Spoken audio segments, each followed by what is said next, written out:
J'aime trop le rendre fou. Je veux absolument qu'il se dise qu'il ne peut pas vivre sans moi, qu'il ne peut pas respirer sans moi. On me dit souvent que je suis une perverse narcissique. C'est marrant parce que c'est toujours eux qui finissent chez le psy. En vrai, je sais même pas ce que ça veut dire, je t'avoue que je me suis même pas penchée dessus. Par contre, il y a une chose qui est très importante. Il n'y a que moi qui a le droit de le maltraiter. Personne d'autre. Et si jamais on s'attaque à lui, je viendrai le défendre. Si je lui fais la douche écossaise, chaud, froid, c'est pas pour rien.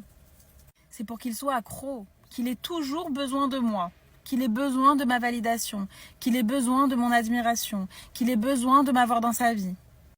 Si j'existais pas, il s'ennuierait. Si j'existais pas, il ne vibrerait pas.